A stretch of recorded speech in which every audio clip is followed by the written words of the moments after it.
स्वागत है आपका हमारे चैनल खंडवाल क्लासेज में।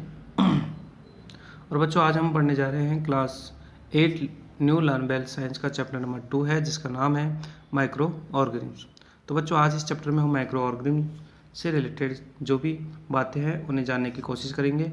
और यहाँ पर हम पढ़ने वाले हैं type of micro organism and micro organisms का यूजेज एंड वो हमारे लिए किस प्रकार हार्मफुल है, तो उसके बारे में भी पढ़ेंगे। और बाकी का फूड प्रिजर्वेशन के बारे में पढ़ेंगे कि हम फूड को किन किन मेथड से प्रिजर्व कर सकते हैं, और नाइट्रोजन साइकिल के बारे में भी देखेंगे। इससे पहले कि वीडियो को हम स्टार्ट करें, अगर आप हमारे चैनल पर नए हो या फिर अभी तक आपने हमारे चैनल को सब्सक्राइब नहीं किया है, तो प्लीज़ आपसे विनती है कि चैनल को सब्सक्राइब करें और साथ ही साथ बेल आइकन को भी प्रेस करें, जिससे कि आपकी इस सब्जेक्ट के हर वीडियो का नोटिफिकेशन आपको मिलता रहे। और बाकी का आपको अदर कोई भी चैप्टर्स का वीडियोज देखना है तो आप इसी वीडियो के डिस्क्रिप्शन में एक प्लेलिस्ट का लिंक है, जो कि आपकी ही सब्जेक्ट का प्लेलिस्ट है, तो आप वहाँ पे जाके बाकी के चैप्टर्स के वीडियोज़ और क्वेश्चन आंसर देख सकते हो। चलो अभी हम इस चैप्टर को स्टार्ट करते हैं। जैसा कि आप जानते हो, माइक्रो ऑर्गेनिज्म जो होता है वो हर जगह होता है, यानी माइक्रो ऑर्गेनिज्म को हम हर जगह देख सकते हैं, on land, on water, air, ठीक है, फूड, ठीक है, एंड आवर बॉडी, यानी कि हर जगह माइक्रो ऑर्गेनिज्म है जो दिखाई देता है। Some micro organism are useful to while some are harmful, ठीक है। ये हम पिछले जो हमारी प्रीवियस क्लास है उसमें हमने पढ़ा था ये सब कुछ, इसलिए इसको बोलते हैं प्रीवियस कनेक्ट, यानी कि पहले से आप इस चैप्टर से रिलेटेड क्या क्या बातें आप सीख चुके हो, ठीक है। और आगे देखो, you have learn that bacterium called rhizobium fix atmospheric nitrogen and provide nitrogen to plant, यानी कि ये भी आप पढ़ चुके हो कि राइजोबियम नाम का एक बैक्टीरिया होता है जो कि नाइट्रोजन को फिक्स करता है, किसमें, लेगुमिनियस प्लांट्स की रूट्स में, ठीक है। ओके, अभी हम आगे देखते हैं। तो देखो,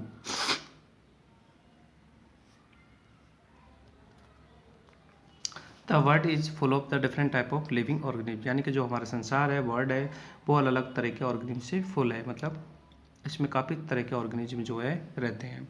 इनमें से these are some organism are too small, यानी कि इनमें से कुछ बहुत ही स्मॉल होते हैं, एंड जिनको कि हम अपनी नेक्ड आइज से भी नहीं देख सकते। बाकी के कुछ होते हैं जो कि हम बड़े होते हैं तो उन्हें हम नेक्ड आइज से देख सकते हैं। These टिनी living things can only be seen the under microscope, यानी कि ये जो छोटे माइक्रो ऑर्गेनिज्म हैं इनको हम माइक्रोस्कोप से ही देख सकते हैं, ठीक है। माइक्रो वर्ड जो होता है ना, MICRO, माइक्रो, माइक्रो मीन्स होता है बहुत ही सूक्ष्म, बहुत ही छोटा। तो ऐसे ऑर्गेनिज्म जो कि माइक्रो है, माइक्रो मीन्स बहुत ही छोटे हैं, जिनको हम अपनी आंखों से नहीं देख सकते, that is are called microorganism, तो उनको हम माइक्रो ऑर्गेनिज्म कहते हैं, ठीक है। और सिंपली इनको माइक्रोब्स भी कह सकते हैं हम, ठीक है, microbes. They are found everywhere, यानी कि ये हर जगह पाए जाते हैं, एंड कैन सीन सर्वाइव, एक मिनट, and can even survive in extreme condition of the ice cold climate, यानी कि ये जो माइक्रो ऑर्गेनिज्म होते हैं वो हर जगह सर्वाइव कर सकते हैं, यानी कि आइस कोल्ड, यानी कि बर्फ़ जैसी कोल्ड जगह पर भी ये सर्वाइव कर सकते हैं, और हॉट स्प्रिंग में भी ये सर्वाइव कर सकते हैं। They can survive in almost all type of habits, यानी कि ये जितनी भी टाइप की हैबिट्स होती है सब में ये माइक्रो ऑर्गेनिज्म जो है सर्वाइव कर सकते हैं, ठीक है। इनको कोई इफेक्ट नहीं होता है ज़्यादा। The science which deals with the study of micro organism is called micro biology, यानी कि वह साइंस जिसमें हम माइक्रो ऑर्गेनिज्म के बारे में पढ़ते हैं, इनसे डील करते हैं, उस साइंस को माइक्रो बायोलॉजी कहा जाता है। Some micro organism are useful to us, यानी कुछ माइक्रो ऑर्गेनिज्म जो होते हैं हमारे लिए यूजफुल होते हैं, बाकी के कुछ जो होते हैं वो डिजीज कॉजिंग होते हैं, यानी कि वो हमें बीमार करते हैं, सो वो हमारे लिए हार्मफुल होते हैं। यहाँ पर एक लाइन है ये वाली, disease causing micro organism are called, ठीक है, पैथोजेंस, ठीक है, पैथोगन्स कहते हैं, डिजीज कॉजिंग माइक्रो ऑर्गेनिज्म जो होते हैं उनको पैथोगन्स कहते हैं। ये आपके एक क्वेश्चन भी है पीछे, ठीक है। आगे देखो, अभी हम एक्टिविटी जो फर्स्ट है उसके बारे में थोड़ा यहाँ पर देखेंगे। एक्टिविटी फर्स्ट में हम क्या पढ़ने वाले हैं, देखो, to show the presence of micro organism in the air, यानी कि हमें ये शो करना है कि माइक्रो ऑर्गेनिज्म जो होते हैं वो एयर में प्रेजेंस होते हैं या नहीं होते हैं, ठीक है। तो इसके लिए हमने एक ब्रेड ब्रेड की स्लाइस ली है, ठीक है, एंड मॉइस्चर इट, और इसको थोड़ा मॉइस्चर किया है, एंड इसको हम वार्म पैलेस पर 2 दिन के लिए छोड़ देते हैं, ठीक है। Then you will observe greasy patches on the bread. तो 2 दिन के बाद हम ऑब्जर्व करते हैं कि जो ग्रेसी यानी कि ग्रे कलर के पैचेज जो हैं ब्रेड के ऊपर बन जाते हैं, ठीक है। और अगर हम इनको मान लीजिए, देखो, with the help of a needle take a little of this greasy patch, मतलब नीडल की हेल्प से हमें एक ग्रेसी जो पैचेज है उसको लेना है, and spread it on glass, और उसको ग्लास पर स्प्रेड करना है। In a drop of water observe it under the microscope. फिर हमें इसको माइक्रोस्कोप के अंदर ऑब्जर्व करना है। तो ऑब्जर्व करने के बाद में हम देखेंगे कि ये जो माइक्रो ऑर्गेनिज्म है, तो ये हमें दिखाई देंगे, ठीक है। इनका स्ट्रक्चर दिखाई देगा कि ये किस प्रकार बने होते हैं, ठीक है। ये डायरेक्टली आपको दिखाई नहीं देंगे क्योंकि माइक्रो ऑर्गेनिज्म है, तो उनको हम डायरेक्टली नहीं देख सकते हैं, वो हमें माइक्रोस्कोप से ही दिखाई देते हैं। नेक्स्ट है एक्टिविटी 2, जिसमें हम पढ़ने वाले हैं to show the presence of micro organism in water.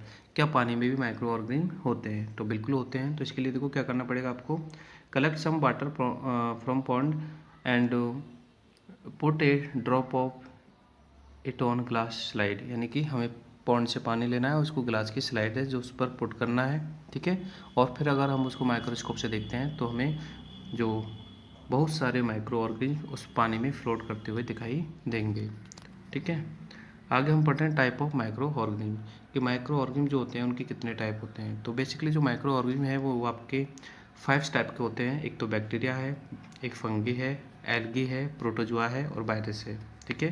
Bacteria और वायरस के बारे में तो आपने सुना होगा, बट फंगी, एल्गी और प्रोटोजुआ ये 3 भी होते हैं। तो ये 5 ब्रॉड कैटेगरी होती है माइक्रो ऑर्गेनिज्म की, ठीक है। अब हम इनको 1 बाय 1 यहाँ पर पढ़ने वाले हैं। तो पहले हम पढ़ रहे हैं बैक्टीरिया के बारे में, ठीक है। तो देखो, बैक्टीरिया जो होते हैं वो बैक्टीरिया को हम सिंगुलर फॉर्म में बैक्टीरियम कहते हैं, ठीक है, और प्लूरल फॉर्म में बैक्टीरिया कहते हैं। आगे देखो, they are the simplest micro organism and are unicellular, यानी कि सिंपल माइक्रो ऑर्गेनिज्म होते हैं और ये यूनिसेलुलर होते हैं। यूनिसेलुलर का मतलब होता है कि 1 सेल से ही इनकी बॉडी बनी हुई होती है, ठीक है। ये सिंगल सेल वाले होते हैं, यूनि मतलब 1 सेल, ठीक है। और they are found in different shapes, ये अलग अलग शेप्स में पाए जाते हैं, ठीक है। जैसे लाइक रोड शेप, ठीक है, रॉड जो होती है ना, ठीक है, रॉड क्या होती है, ऐसे सीधा, ठीक है। रॉड शेप का जो आपका माइक्रो ऑर्गेनिज्म होता है उसको बैसिलस कहते हैं, ठीक है। और स्पेरिकल जो शेप का माइक्रो ऑर्गेनिज्म होता है उसको, मतलब बैक्टीरिया जो होता है उसको कोकोस कहते हैं, ठीक है। स्पाइरल शेप में आपका स्पाइरेलियम है, और कॉमा शेप में आपका विब्रियो है, ठीक है। कॉमा शेप में, कॉमा नहीं होता, कॉमा बनाते हैं ना हम ऐसे, ये वाला कॉमा, ठीक है, इसमें विब्रायो है, ठीक है। तो ये आपका ध्यान रखना। यहाँ से एक क्वेश्चन है पीछे, आगे देखो। थर्ड पॉइंट है, almost all bacteria are invisible to the naked eyes, यानी कि हम जितने भी बैक्टीरिया होते हैं उन्हें हम नेक्ड आइज से नहीं देख सकते हैं, ठीक है। इनको आगे देखो, under optimal conditions bacteria can be grow rapidly, यानी कि बैक्टीरिया जो होते हैं वो ऑप्टिमल कंडीशंस में क्या होते हैं, रैपिडली ग्रो होते हैं। तो यहाँ पर एक लाइन थी कि हम ऑलमोस्ट वर्ड आया था कि ऑलमोस्ट हम सभी बैक्टीरिया जो होते हैं वो हमारे नेक्ड आइज से, नेक्ड का मतलब है खुली आंखों से, या नहीं देख सकते हम, बट कुछ माइक्रो ऑर्गेनिज्म होते हैं जिनको हम देख सकते हैं। तो वो कौन कौन से हैं, तो ये इसमें पढ़ो फैक्ट फाइल में, ठीक है। देखो,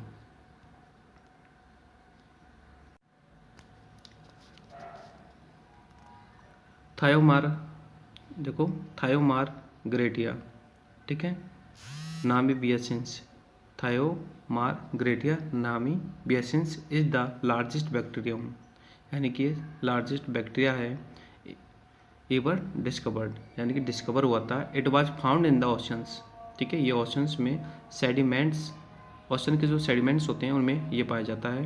एंड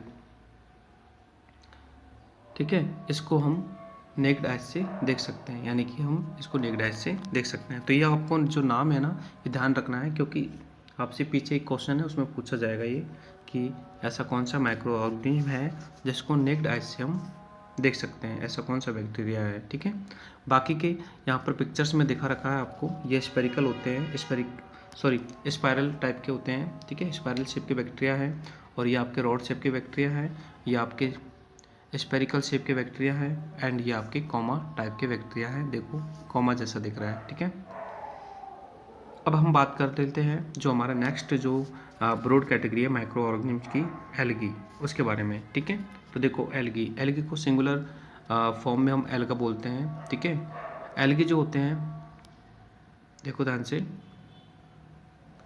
एल्गी जो होते हैं वो प्लांट लाइक ऑर्गेनिज्म होते हैं। ठीक है, some of them are unicellular, algae में कुछ तो यूनिसेलुलर होते हैं, जैसे कौन कौन से, एक तो ये वाला है। ठीक है, इसको बोलते हैं हम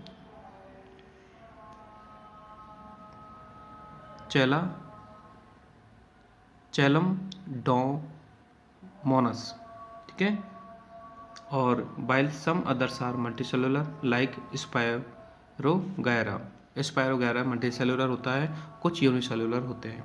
तो आपसे एक क्वेश्चन पूछा जाएगा कि भाई जो एल्गी है वो मल्टीसेलुलर होते हैं या यूनिसेलुलर होते हैं। ठीक है, तो मैं आपको यही उस चीज़ को क्लियर कर दूं कि जो एल्गीज होते हैं, ठीक है,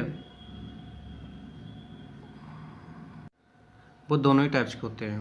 नेक्स्ट देखो, they are found in water, यानी कि एल्गी जो होते हैं पानी में पाए जाते हैं। दे पोसेस क्लोरोफिल, यानी कि ये क्लोरोफिल इनमें होता है, इसलिए ये फोटोसिंथेसिस कर सकते हैं, यानी कि अपने फूड को प्रिपेयर कर सकते हैं। ठीक है, इस दुनिया में एल्गी और एक होता है आपका ग्रीन प्लांट्स। ठीक है, ये दोनों ही होते हैं जो कि फोटोसिंथेसिस प्रोसेस को कर सकते हैं, इन्हें हम ऑटोट्रॉप्स कह सकते हैं, क्योंकि ये अपने फूड को खुद बनाते हैं। ठीक है, आगे देखो, ये दोनों टाइप के जो आपके एल्गीज हैं। ठीक है, एल्गी जो होती है वो आपने देखी होगी पॉन्ड्स वगैरह में दिखाई देती है ग्रीन कलर की। ठीक है, तो वो एल्गी होती है। आगे हम बात करते हैं प्रोटोजोआ के बारे में। ठीक है, प्रोटोजोआ को जो सिंगुलर फॉर्म है उसमें प्रोटोजोआन कहते हैं, और दे आर यूनिसेलुलर माइक्रोऑर्गेनिज्म, यानी कि ये यूनिसेलुलर होते हैं, यानी कि ये सिंगल सेल वाले होते हैं। Which can not prepare their own food, यानी कि ये अपने फूड को प्रिपेयर नहीं कर सकते क्योंकि इनमें क्लोरोफिल नहीं होता है। ठीक है, तो क्लोरोफिल के विदाउट हम फूड को प्रिपेयर नहीं कर सकते क्योंकि फोटोसिंथेसिस प्रोसेस नहीं होता। ठीक है, और प्रोटोजोआ में आपके प्रोटोजोआ जो होते हैं वो हेटरोट्रॉपिक होते हैं। ठीक है, हेटरोट्रॉपिक मीन्स है कि प्रोटोजोआ जो होते हैं वो दूसरों पर डिपेंड होते हैं अपने फूड के लिए, सो दे आर हेटरोट्रॉप्स। ठीक है, और जो खुद अपना फूड प्रिपेयर करते हैं दे आर ऑटोट्रॉप्स। ठीक है, like algae and green plants. For example amoeba है, पैरामीशियम है, ठीक है, प्लाज्मोडियम है, और ट्राइपेनोसोमा है। ये सभी क्या होते हैं, आपके प्रोटोजुआ होते हैं। ठीक है, तो आप देख सकते हो यहाँ पर प्रोटोजुआ जैसे अमीबा है। ठीक है, अमीबा के बारे में शायद आपने क्लास 7 में पढ़ा होगा। अमीबा जो होता है वो एक माइक्रो ऑर्गेनिज्म भी होता है, और अमीबा जो होता है प्रोटोजोआ की कैटेगरी में आता है। और अमीबा जो होता है उसकी शेप इरेगुलर होती है, मतलब इसकी कोई फिक्स शेप नहीं होती है। ये पैरामीशियम है, ये भी सिंगल सेल वाला है, और अमीबा भी सिंगल सेल वाला ही होता है। ठीक है, अब आपकी जो नेक्स्ट कैटेगरी है वो है आपकी फंगी, यानी कि हम माइक्रो ऑर्गेनिज्म की जो कैटेगरी है 5 टाइप की उनको पढ़ रहे हैं। उनमें जो थर्ड टाइप है आपका वो है फंगी। ठीक है, जिसको कि सिंगुलर फॉर्म में हम फंगस कहते हैं। ठीक है, फंगी जो होते हैं देखो, they are plant like organism, ये प्लांट जैसे ऑर्गेनिज्म होते हैं, विच आर मोस्टली सेप्रोफाइट्स। ठीक है, फंगी जो होते हैं वो सेप्रोफाइट्स होते हैं, वाइल सम आर पैरासिटिक, और कुछ पैरासिटिक होते हैं। सेप्रोफाइट्स और पैरासिटिक हमने क्लास 7 में पढ़ा है। ठीक है, दे मे बी यूनिसेलुलर, इनमें ये यूनिसेलुलर होते हैं और मल्टी सेलुलर भी होते हैं। ठीक है, यूनिसेलुलर में आपका यीस्ट होता है। ठीक है, यीस्ट जिसका कि यूज हम बेकिंग, जो आपके बेकिंग में करते हैं, यानी कि आपका जो बेक इंडस्ट्रीज होता है उसमें यीस्ट का यूज करते हैं ब्रेड वगैरह, ठीक है, बनाने में। और मशरूम है, तो देख सकते हो ये मशरूम है, ये आपका मल्टी सेलुलर है क्योंकि इसमें सिंगल सेल नहीं होती, ये इसमें बहुत ज़्यादा सेल्स होती है। ठीक है, मोर देन 2/3 जो भी है। और ये आपका यीस्ट है जो कि मल्टी सेलुलर सिंगल सेलुलर होता है। ये दोनों ही फंगस की कैटेगरी में आते हैं, यानी कि ये दोनों ही फंगी है। ठीक है, आगे हम बात करते हैं वायरस के बारे में। ठीक है, जो कि आपकी नेक्स्ट कैटेगरी है, वायरस 4th कैटेगरी है। और वायरस को जो है हम सिंगुलर फॉर्म में वायरस ही कहते हैं, बाकी पिलुलर में वायरसेस कहते हैं। They are the smallest micro organism that can only be seen under the electron microscope, यानी कि ये जो होते हैं वो स्मॉलेस्ट कैटेगरी होती है माइक्रो ऑर्गेनिज्म की, ठीक है। वायरस जो होते हैं बहुत ही स्मॉलेस्ट होते हैं, इनको हम इलेक्ट्रॉन माइक्रोस्कोप से देख सकते हैं, ठीक है। इलेक्ट्रॉन माइक्रोस्कोप से हम बहुत छोटी से छोटी चीज़ को देख सकते हैं, यानी कि देखो जितने भी और कैटेगरी थी उनको हम सिर्फ माइक्रोस्कोप से देख सकते थे, बट इसके लिए इलेक्ट्रॉन माइक्रोस्कोप यूज करना पड़ता है जो कि अलग होता है, ठीक है। They are made up of genetic materials surrounding by the protein coat, यानी कि they are made up of genetic material surrounding by the protein coat, यानी कि आसपास इनके प्रोटीन का कोट होता है और ये जेनेटिक मटेरियल से ही बनते हैं। They can only multiple inside a living host cell, यानी कि ये किसी भी लिविंग होस्ट सेल के अंदर ही मल्टीपल होते हैं। जैसे हमारी बॉडी में वायरस घुस जाता है या इंटर हो जाता है तो ये हमारी बॉडी में क्या होते हैं, मल्टीपल्स होते रहते हैं। मल्टीपल्स का मतलब है अपनी जनरेशन को या फिर अपनी जो भी कैटेगरी है उसको बढ़ाते रहते हैं, अपने जैसे और वायरस पैदा करते रहते हैं, ठीक है। तो जो लिविंग होस्ट सेल, ठीक है, होस्ट का मतलब है जिस बॉडी में ये रहते हैं, ठीक है, वो हमारी बॉडी हो सकती है, किसी एनिमल की बॉडी हो सकती है, ठीक है। तो लिविंग होस्ट सेल में रहते हैं। आगे देखो outside the host cell, outside the host cell यानी जिस सेल में रहते हैं, a virus does not show any characteristics of living things, ठीक है, मतलब ये लिविंग थिंग की कोई भी कैरेक्टरिस्टिक्स को शो नहीं करते हैं। Virus are said to be neither living और नॉन लिविंग ऑर्गेनिज्म, यानी वायरस जो होते हैं ना तो लिविंग होते हैं या ना ही नॉन लिविंग, ठीक है। वायरस जो होते हैं वो किसी भी कैटेगरी में नहीं आते हैं, ठीक है। आगे देखो bacteriophage influenza virus are some example of viruses, यानी कि ये वायरसेज के नाम है, एक तो इन्फ्लुएंजा है, एक बैक्टीरियोफेज है, ठीक है। ये कुछ वायरस की एग्जाम्पल्स हैं। आगे पढ़ रहे हैं हम यूजफुल माइक्रो ऑर्गेनिज्म, यानी कि जो हमारे लिए बहुत ही ज़्यादा यूजफुल होते हैं और हमारे लाइफ में, हमारे फूड में, मतलब हम जिनको यूज करते हैं वो यूजफुल, तो उनके बारे में पढ़ते हैं। तो देखो पहला है इन प्रिपरेशन ऑफ फूड, यानी कि फूड को प्रिपेयर करने में हम जो है काफ़ी माइक्रो ऑर्गेनिज्म हैं जिनका यूज करते हैं। जो पहला तो है आपका कर्ड, ठीक है, यानी कि जो आपका दही बनता है, ठीक है, दूध से जो आपका दही बनता है वो भी एक माइक्रो ऑर्गेनिज्म की हेल्प से ही बनता है, जिसको लैक्टोबैसिलस कहते हैं। देखो a bacterium called lactobacillus is useful in to making curd from the milk. Milk contains lactose, milk में क्या होता है, लैक्टोज होता है, and curd contains bacterium lactobacillus, curd में बैसिलस होता है, that help to convert lactose into the milk to lactic acid. In this way curd is found milk. ये है आपका कर्ड का एक क्वेश्चन एक तरह से कि कर्ड कैसे बनता है। ये आपका मिल्क है, ठीक है, मिल्क, और इसमें आप जैसे ही कोई भी थोड़ा बहुत, ठीक है, कर्ड ऐड करते हो, spoon full of curd add करते हो, ठीक है, एक्शन होता है, एक्शन किसका, लैक्टोबैसिलस का एक्शन होता है और वो मल्टीपल होता है, वो मल्टीपल होके क्या बना देता है, कर्ड बना देता है, ठीक है। यानी कि आप थोड़ा सा कर्ड ऐड करते हो वो कम्प्लीटली पूरा कर्ड बन जाता है, क्या, मिल्क, ठीक है, क्योंकि ये मल्टीपल होता है, ठीक है। आगे हम पढ़ रहे हैं cheese and paneer are made by the using lactobacillus, यानी कि इनको लैक्टोबैसिलस का जो यूज है चीज़ और पनीर को बनाने में भी किया जाता है, ठीक है। नेक्स्ट है यीस्ट ए फंगस, बिल्कुल यीस्ट एक फंगस है, is use to be make bread, मैंने आपको पहले बताया था, ठीक है। बेकिंग जो इंडस्ट्रीज होती है, ठीक है, जैसे ब्रेड, केक, इडली वगैरह बनाने में हम इसका यूज करते हैं।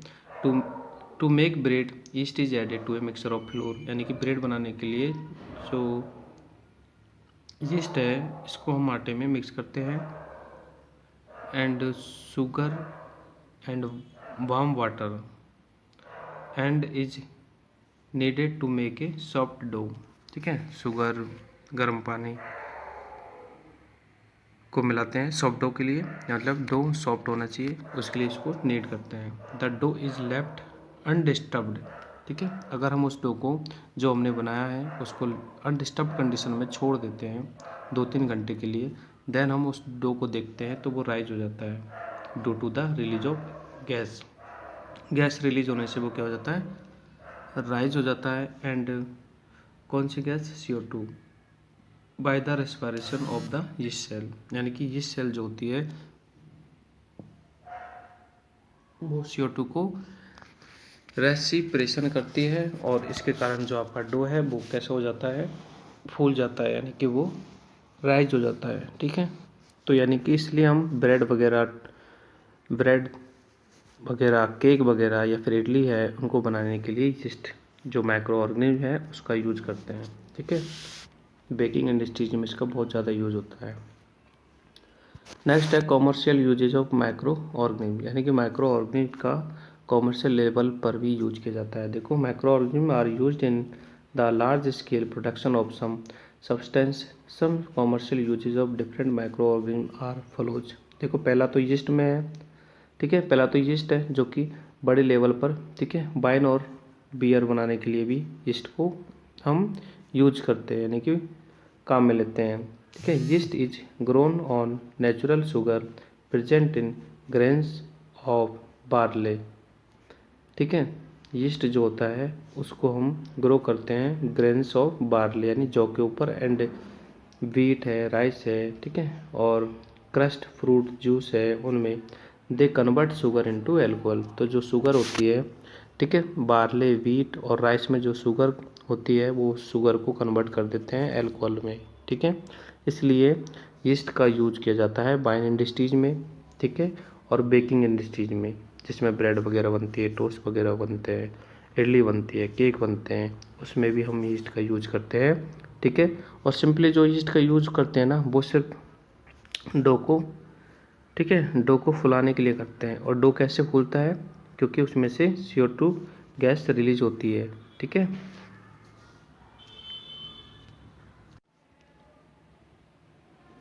The process of breaking down of sugar into alcohol, यानी कि शुगर का जो एल्कोहल में ब्रेक डाउन होता है, इस प्रोसेस को हम फर्मेंटेशन कहते हैं। ठीक है, तो आपको ध्यान रखना है कि वाइन्स वगैरह जो बनती है वो यीस्ट के ब्रेक डाउन से बनती है। यानी कि यीस्ट जो होता है वो सिंपल जो शुगर होती है, ठीक है, जौ में, जिसको बार्ले कहते हैं, या फिर व्हीट में, गेहूँ में, ठीक है, उसको वो चेंज कर देते हैं अल्कोहल में। ठीक है, यीस्ट की हेल्प से। नाउ एक्टिविटी जो थर्ड है उसमें हम क्या पढ़ने वाले हैं, देखो, to make alcohol by the fermentation of sugar, यानी शुगर से जो हम अल्कोहल बनाते हैं उसके बारे में यहाँ पर बता रखा है। ठीक है, तो देखो, take a beaker and fill 2 ml of water in it, यानी बीकर में इतना पानी लेना है और इसमें हमें 2 टेबल स्पून जो है शुगर भी ऐड करनी है। ठीक है, और फिर इसको स्टेयर करना है अच्छे से, यानी इसको घोलना है। Then add 1/2 spoon of yeast, यानी कि इसमें 1 या आधा चम्मच यीस्ट पाउडर जो है वो भी ऐड करना है। ठीक है, फिर इसको हमें 1 गिलास से ढक देना है। कीप इट 4 to 5 आवर, और इसको 4 से 5 घंटे रखना है। ठीक है, और जो भी वार्म पैलेस में, ठंडी जगह पर नहीं रखना, कहीं फ्रिज में रख दो। ठीक है, देन स्मेल इट, फिर हम इसको स्मेल करते हैं। You will be find that smells like alcohol, तो वो एल्कोहल में कन्वर्ट हो जाता है। ठीक है, तो ये प्रोसेस होता है आपका। ठीक है, यीस्ट का यूज करते हैं हम, तो वो वाइन में कन्वर्ट हो जाता है। कौन? शुगर। तो देखो, शुगर सॉल्यूशन, उसमें थोड़ा ईस्ट, आधा चम्मच ईस्ट ऐड कर दिया। ठीक है, तो फर्मेंटेशन प्रोसेस होती है। ठीक है, और अल्कोहल में कन्वर्ट हो जाता है। ठीक है, जो मेंटेशन प्रोसेस होती है वो एब्सेंस ऑफ ऑक्सीजन, यानी कि ऑक्सीजन के एब्सेंस में होती है। ठीक है, उसमें ऑक्सीजन का कोई भी रोल नहीं होता है। नेक्स्ट देखो, some bacteria help in the ripening of tea leaves, यानी कुछ बैक्टीरिया होते हैं जो कि टी लीव्स को रिपनिंग यानी कि पकाने में मदद करते हैं। रिपनिंग का मीन्स होती है टी लीव्स को पकाने में मदद करते हैं। Which gives T characteristic flavour, यानी कि जो कि चाय की पत्तियों जैसा ही कैरेक्टरिस्टिक फ्लेवर देते हैं। Yeast is an important source of vitamin B complex. ठीक है, ये आपको ध्यान रखना है, यीस्ट जो होता है विटामिन बी कॉम्प्लेक्स का इम्पॉर्टेंट सोर्स होता है, यानी कि यीस्ट जो होता है उससे विटामिन बी हमें मिलती है। The fermentation properties of some fungi, यानी कि कुछ फंगीज जो होते हैं उनकी जो फर्मेंटेशन प्रॉपर्टीज होती है, इसका यूज किया जाता है मैन्युफैक्चरिंग सिट्रिक एसिड, यानी सिट्रिक एसिड को मैन्युफैक्चर करने में और ऑक्जेलिक एसिड को भी मैन्युफैक्चर करने में इसका यूज किया जाता है। आगे है some other uses of micro organism, यानी कि माइक्रो ऑर्गेनिज्म के और क्या क्या यूजेज हैं। तो देखो, पहला है in increasing fertility of soil, यानी कि सॉइल की फर्टिलिटी को भी हम माइक्रो ऑर्गेनिज्म की मदद से बढ़ा सकते हैं। ठीक है, कैसे? तो वो देखो यहाँ पे क्लास 7th में आपने पढ़ चुके हो कि राइजोबियम नाम का एक बैक्टीरिया होता है जो कि रूट में होता है, और रूट में किसके रूट में? लेगुमिनियस प्लांट्स के रूट में। ठीक है, लेगुमिनियस प्लांट्स ऐसे प्लांट्स होते हैं, ठीक है, मतलब पल्सेज वाले प्लांट्स, ठीक है, दाल वाले प्लांट्स, जैसे इसमें चना भी हो सकता है, ग्राम, ठीक है, और पीज हो सकता है, बीन हो सकता है। ऐसे प्लांट्स में जो राइजोबियम है बैक्टीरिया वो प्रेजेंस होता है।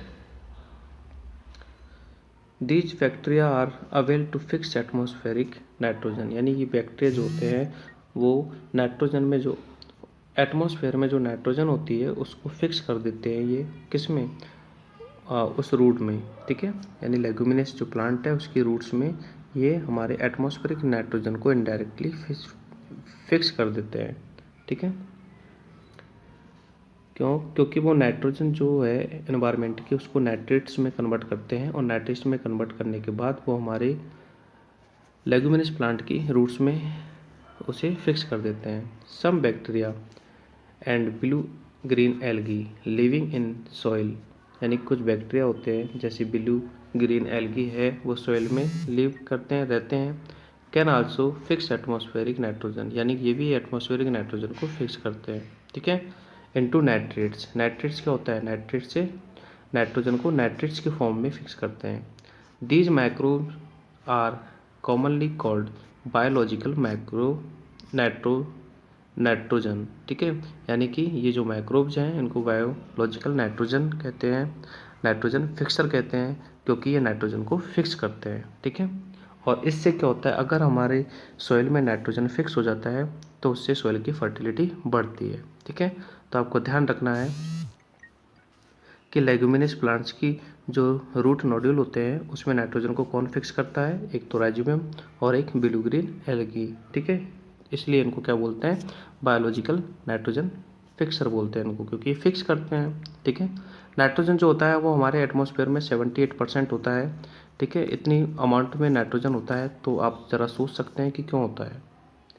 नाइट्रोजन का यूज़ बहुत ज़्यादा होता है, जितने भी लिविंग थिंग्स हैं, चाहे वो प्लांट्स हो, ऑर्गेनिज्म हो, माइक्रो ऑर्गेनिज्म हो, या फिर एनिमल्स हो, या फिर ह्यूमन बीइंग हो, सबके लिए नाइट्रोजन की रिक्वायरमेंट होती है। बट इन्वायरमेंट में जो 78% नाइट्रोजन होता है उसको हम डायरेक्टली टेक नहीं कर सकते हैं, इसलिए हमें उसको इनडायरेक्टली टेक करना पड़ता है। ठीक है, जैसे मैं बता रहा हूँ ना, कुछ कुछ नाइट्रोजन फिक्सर होते हैं, जैसे अभी हमने पढ़े हैं, ये नाइट्रोजन को फिक्स करते हैं लेगुमिनस प्लांट्स में।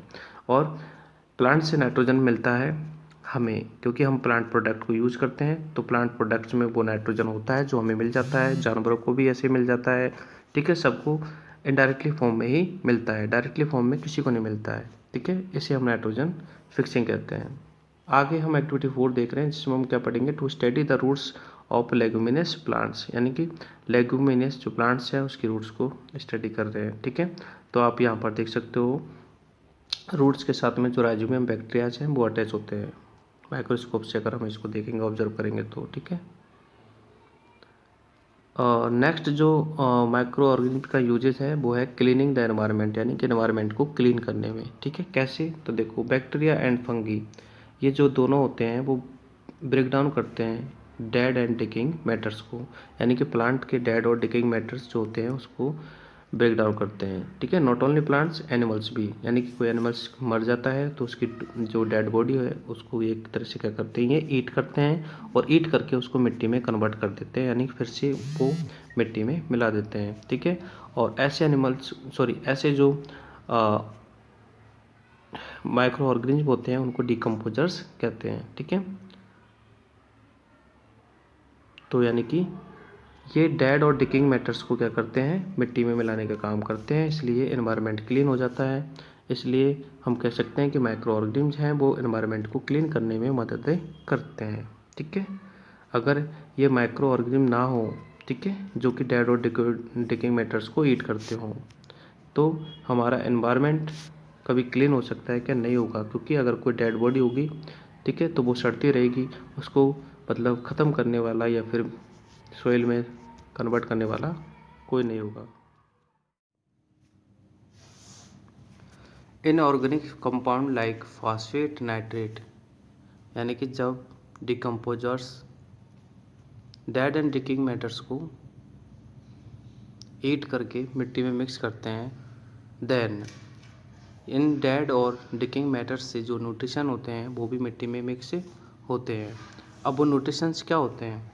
वो न्यूट्रिशंस जो होते हैं वो इनऑर्गेनिक सब्सटेंस होते हैं, जैसे फास्फेट हो सकता है, नाइट्रेट हो सकता है, या सल्फेट हो सकता है।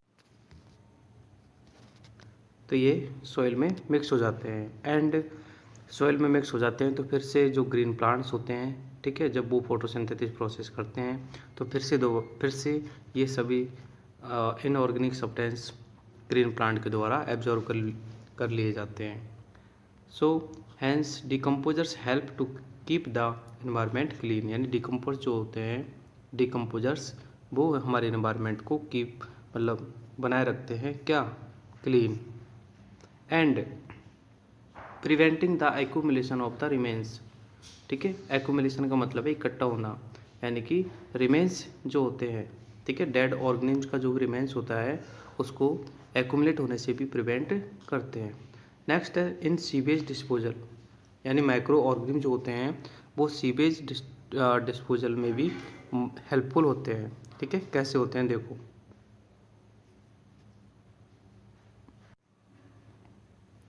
microorganisms like bacteria decompose municipal sewage into useful substance, यानी कि जो माइक्रो ऑर्गेनिज्म होते हैं वो सीवेज से जो भी वेस्ट प्रोडक्ट होता है उसको यूजफुल सब्सटेंस में कन्वर्ट कर देते हैं। During the treatment of sewage an aerobic bacteria produce methane gas. ठीक है, एन एरोबिक बैक्टीरिया जो होते हैं वो मैथेन गैस को प्रोड्यूस करते हैं, और which is also called biogas, यानी जो मैथेन गैस होती है इसी को हम क्या बोलते हैं, बायोगैस बोलते हैं। हमारे जो सिलेंडर्स होते हैं जो हम घरों में यूज करते हैं उसमें भी मीथेन गैस ही होती है। ठीक है, तो ये वाला जो क्वेश्चन है ये बनेगा आपका, ध्यान रखना, इसको अंडरलाइन कर लो इस वाले को। ठीक है, an aerobic bacteria produce methane gas, इसको अंडरलाइन कर लो। आगे देखो इन इंडस्ट्रीज, यानी कि माइक्रो ऑर्गेनिम्स का यूज करते हैं हम इंडस्ट्रीज में। तो देखो bacteria are used in the leather industries for tanning the skin of animals. ठीक है, यानी कि एनिमल्स की जो स्किन होती है उससे लेदर बनाने के लिए हम बैक्टीरिया का यूज करते हैं। टैनिंग मीन्स होता है चर्म उद्योग। ठीक है, चर्म मीन्स स्किन ऑफ एनिमल्स, उसको बोलते हैं चर्म हिंदी में। ठीक है, तो यानी कि स्किन ऑफ एनिमल्स को लेदर में कन्वर्ट करने के लिए, यानी कि लेदर क्या होता है, सॉफ्ट और फ्लेक्सिबल होता है, तो इस फॉर्म में बनाने के लिए हम क्या करते हैं, बैक्टीरियाओं का यूज करते हैं। Bacteria are used in the jute industries for the separation of jute, यानी कि जूट इंडस्ट्रीज में जूट को सेपरेट करने में भी हम बैक्टीरिया का यूज करते हैं। ठीक है, from the stem of distorting the stem tissues, यानी कि जो जूट जिससे हम निकालते हैं वो स्टेम होती है, और उससे जो टिश्यूज होते हैं उनको डिस्ट्रॉ करना पड़ता है। ठीक है, इस प्रोसेस को रीटिंग कहते हैं। ठीक है, इस प्रोसेस को क्या कहते हैं, रीटिंग। और टैनिंग क्या कहते हैं, ठीक है, टैनिंग इस प्रोसेस को कहते हैं जिससे हम लेदर बनाते हैं। नेक्स्ट है इन प्रिपरेशन ऑफ एंटीबायोटिक्स, यानी कि बैक्टीरिया का यूज एंटीबायोटिक्स बनाने में भी किया जाता है। देखो एंटीबायोटिक्स क्या होती है, antibiotics are medicines that kill और स्टॉप ग्रोथ ऑफ डिजीज, यानी जो भी बीमारी होती है उसको या तो ख़त्म कर देते हैं या फिर उसको स्टॉप कर देते हैं। ठीक है, वो एंटीबायोटिक्स होती है। Micro organism are used in the preparation of antibiotics. ठीक है, माइक्रो ऑर्गेनिम्स का यूज किया जाता है एंटीबायोटिक को बनाने के लिए। सबसे पहली जो एंटीबायोटिक थी वो पेनिसिलिन थी, देखो, ठीक है, जिसको डिस्कवर किया था 1928 में, और किसने डिस्कवर किया था, अलेक्जेंडर फ्लेमिंग ने। ठीक है, ये भी अंडरलाइन कर लेना आप। ठीक है, पेनिसिलिन को डिस्कवर किया था 1928 में अलेक्जेंडर फ्लेमिंग ने। ठीक है, it was prepared from A fungus, जो कि एक फंगस से प्रिपेयर की जाती है, जिसका नाम क्या है, तो देखो उसका नाम है सल्फाडाइजिन। ठीक है, एक मिनट, हाँ, जिस फंगस से ये प्रिपेयर की जाती है उसका नाम है पेनिसिलिन नोटेटम। ठीक है, याद रखना पेनिसिलिन नोटेटम, इसको अंडरलाइन कर लो। ठीक है, और बाकी की ये जो है कौन सी, सल्फाडाइजिन, स्ट्रेप्टोमाइसिन, ठीक है, और टेट्रासाइक्लिन, ये तीनों ही क्या है, एंटीबायोटिक्स के नाम हैं। ठीक है। एंटीबायोटिक्स मेडिसिन हम भी लेते हैं, ठीक है। बैक्टीरियल जो डिजीज़ होती है उनको उनको ख़त्म करने के लिए या फिर उनसे फ्री होने के लिए हम एंटी बैक्टीरियल या फिर एंटीबायोटिक्स मेडिसिन लेते हैं, ठीक है। एंटीबायोटिक्स मेडिसिन जो है सिर्फ बैक्टीरियल डिजीज़ के लिए ही लेते हैं, वायरल डिजीज़ के लिए नहीं लेते, ठीक है। जैसे कॉल्ड, ठीक है, कॉल्ड एक वायरल डिजीज़ है तो इसके लिए हम एंटीबायोटिक्स का यूज़ नहीं करते हैं। आगे है वैक्सीन्स आर डेड और weekend.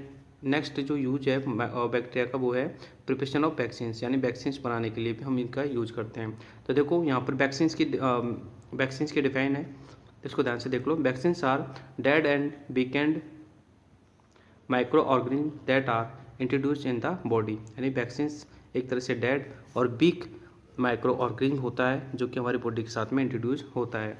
The weakened micro organism do not harm to body, यानी कि ये हमारी बॉडी के लिए हार्मफुल नहीं होता है, नुकसानदायक नहीं होता है। दे induce the formation of antibiotics, यानी कि एंटीबायोटिक्स की फॉर्मेशन में ये हमारी बॉडी के अंदर मतलब दिया जाता है।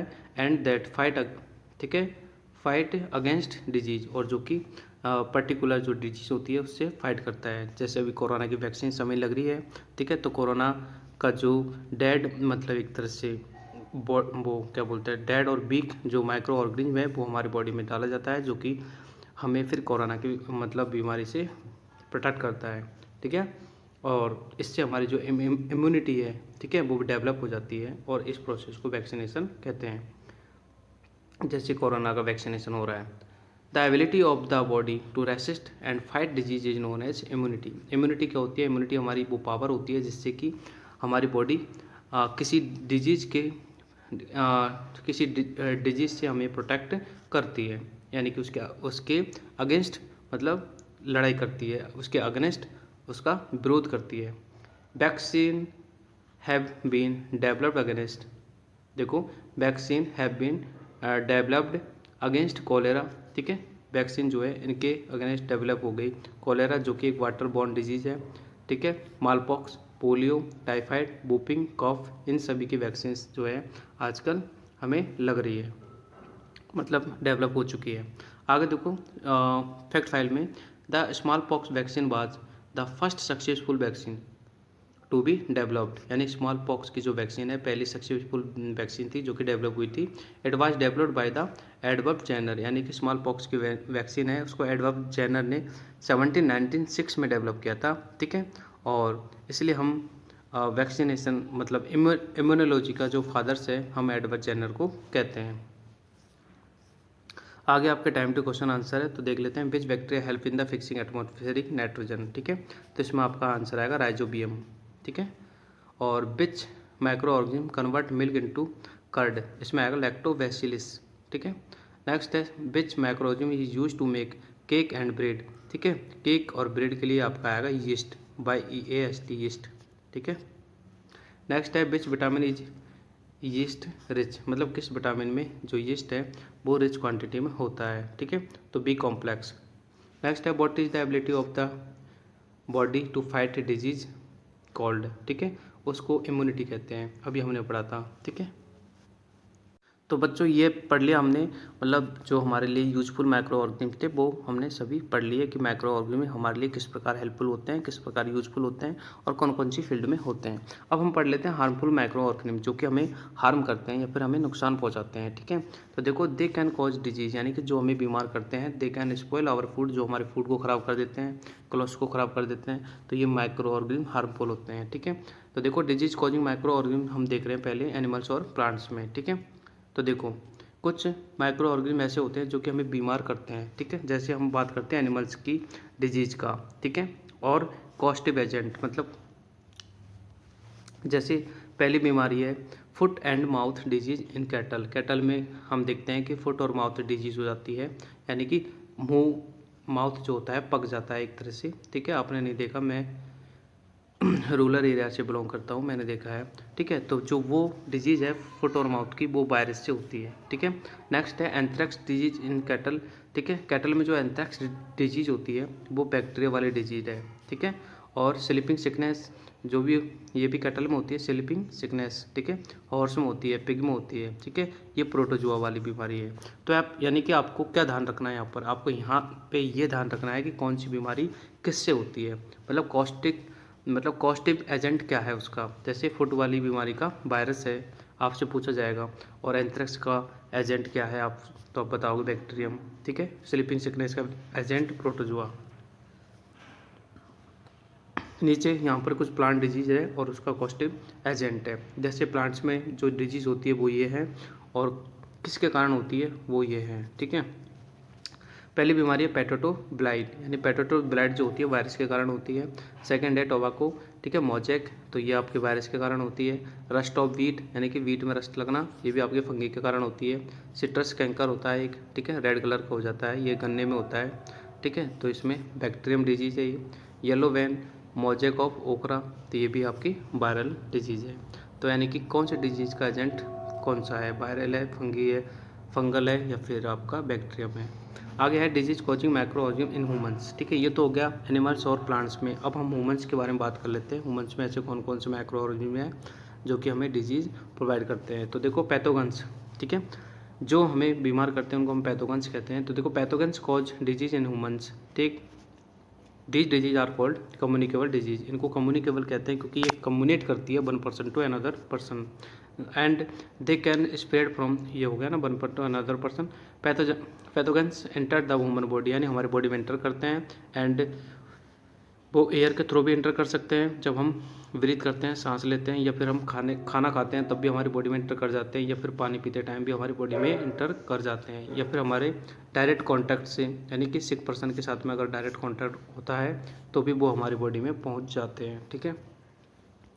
तो अब हम पहला देख रहे हैं डायरेक्ट ट्रांसमिशन, यानी डायरेक्ट कैसे हमें ये जो बैक्टीरिया हैं हमारी बॉडी में एंटर करेंगे। तो देखो पहला डायरेक्ट कॉन्टैक्ट से, ठीक है, यानी कि स्किन टू स्किन कॉन्टैक्ट हो सकता है, ठीक है, या फिर मस्कस टू मस्कस कॉन्टैक्ट हो सकता है, ठीक है, या फिर मस्कस टू स्किन कॉन्टैक्ट हो सकता है, यानी कि किसी भी प्रकार का कॉन्टैक्ट होगा उससे हो सकता है। सेकंड है बाय ड्रॉपलेट इन्फेक्शन, यानी कि जब हम इन्फेक्टेड पर्सन, ठीक है, may be release droplets of moisture caring, यानी कि जब वो खांसता है या छींकता है, ठीक है, तो उसके वाटर के ड्रॉपलेट्स के द्वारा भी हमें एक तरह से हम इन्फेक्टेड हो जाते हैं, ठीक है। और वाइल देखो कफिंग, स्नीजिंग, छींकना, स्पिटिंग मतलब थूकना, ठीक है, मतलब जब ऐसे वाटर ड्रॉपलेट्स के द्वारा भी हमें ये बीमारी हो सकती है। Examples of disease are spread in the this we are TB, ठीक है, टीबी का मरीज़ है, अगर वो खांसेगा तो उसके मुंह से जो बैक्टीरिया हैं वो मतलब हवा में स्प्रेड होंगे वाटर के फॉर्म में, तो उससे हो सकता है। या फिर वूफिंग कफ, ठीक है, कुकर खांसी जो होती है वो वाली वो। अगला मेथड है by using an infected needle और सिरिंज, यानी किसी भी इन्फेक्टेड पर्सन की नीडल और सिरिंज को अगर हम यूज कर लेते हैं तो भी हमारे बॉडी के अंदर ये बैक्टीरिया जो है ट्रांसमिट हो जाते हैं, ठीक है। इन केस ऑफ देखो एड्स है, ठीक है, मान लीजिए कोई सिरिंज है जो कि एड्स के मरीज के लगाई थी, और वही सिरिंज अगर हमारे लग जाती है तो भी हमारे एड्स हो सकता है, ठीक है। और bite as a case of a dog bite, ठीक है, अगर हमें कुत्ता खाता है तो उसके बाइटिंग से भी उसके जो बैक्टीरिया है, उसके जो माइक्रो ऑर्गेनिज्म है वो हमारे बॉडी में एंटर कर जाते हैं। ये तो हो गया डायरेक्ट कॉन्टैक्ट से, ठीक है। अब हम बात कर लेते हैं इनडायरेक्ट कॉन्टैक्ट से। जैसे देखो modes of indirect transmission are through infected food and water through clothes towels, ठीक है, ये इनडायरेक्टली है। Personal belongs to the patient, यानी कि कोई भी चीज़ पेशेंट, ठीक है, जैसे मान ले पेशेंट का पानी है, पेशेंट के क्लोथ्स हैं, पेशेंट का टावल है, इन चीज़ों से भी हमें इनडायरेक्टली जो है मतलब, ठीक है, डिजीज़ हो सकती है। And through the dirty hands unwashed fruit vegetable, ठीक है, अगर हम इन चीज़ों को वॉश ना करें और हम डायरेक्टली इनको यूज कर लें तो भी हमें ये डिजीज़ ट्रांसमिट होने के चांस होते हैं। नेक्स्ट पेज पे कुछ माइक्रोबियल डिजीज़ दे रखी है, ठीक है, जैसे यहाँ पर डिजीज़ दे रखी है टीबी, ठीक है, जो टीबी है वो किसके द्वारा ट्रांसमिट होती है, एयर के द्वारा, यानी कि टीबी का मरीज है वो खांसेगा तो एयर में होके ही वो सेकंड पर्सन को ट्रांसमिट होती है, ठीक है। टीबी के सिस्टम्स क्या है, ठीक है, लो ग्रेड फीवर होता है टीबी में, और ब्रीथलनेस होती है, मतलब सांस, ठीक है, कम आती है, ठीक है। और इसके प्रिवेंशन के मेजर दे रखे हैं कि हम इसका उपचार कैसे कर सकते हैं। तो टीबी के लिए बीसीजी की वैक्सीनेशन होती है, ठीक है, आजकल जो टीबी है उसके लिए वैक्सीनेशन होती है, ठीक है, बीसीजी, ठीक है। और जनरल क्लीनेस मतलब साफ़ सफाई है।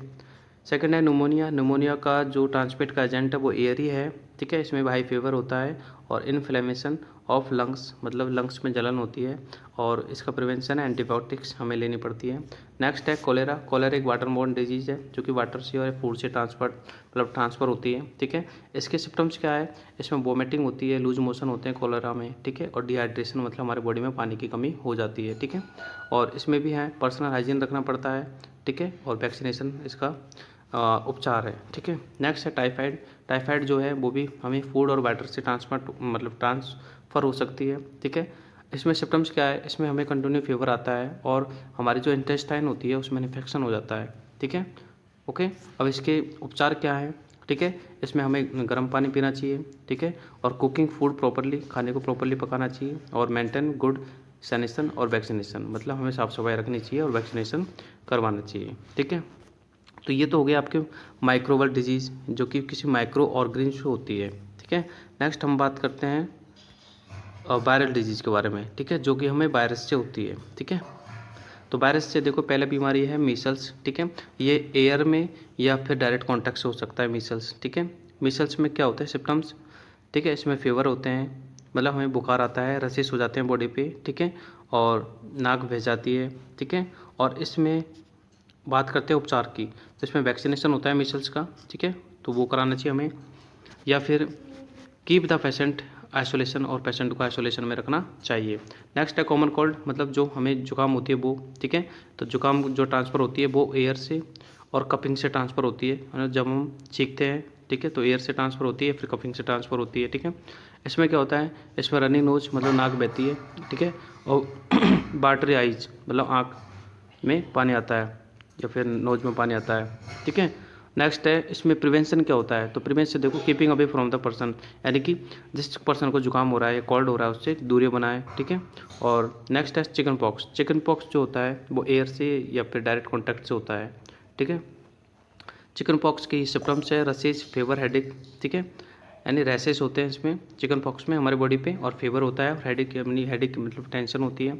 और बाकी का इसमें प्रिवेंशन की बात करें तो पेशेंट को आइसोलेशन रखना चाहिए और वैक्सीनेशन करवाना चाहिए। नेक्स्ट है जॉन्डिस, ठीक है। जॉन्डिस को हेपेटाइटिस बी भी कहते हैं, इसका दूसरा नाम है। जॉन्डिस में हमें वाटर से होता है, इसमें हमारी आंखें जो होती है येलो हो जाती है और हाथ जो होते हैं, ठीक है। अच्छा, आंखें येलो हो जाती है एंड हाथ भी और यूरिन भी येलो ही कलर का आता है। इसमें भी वैक्सीनेशन और गर्म पानी पीना चाहिए, ठीक है। फूड साफ खाना चाहिए। नेक्स्ट पोलियो है। पोलियो एयर और वाटर से होती है, ठीक है। पोलियो का तो एक इलाज है, वैक्सीनेशन करवाओ, ठीक है। 2 बूंद ज़िंदगी के पियो, ठीक है। और इसमें क्या होता है, इसमें सिम्टम्स है, इसमें पैरालिसिस हो जाता है ना, लेग और मसल्स का पैरालिसिस हो जाता है। इसलिए बच्चों को पोलियो की खुराक पिलानी चाहिए ताकि उन्हें कभी भी ज़िंदगी में पोलियो बीमारी ना हो। आगे हम पढ़ रहे हैं प्रोटोजुआ डिजीज़ जो कि प्रोटोजुआ से होती है। उनमें पहली डिजीज़ है मलेरिया, ठीक है।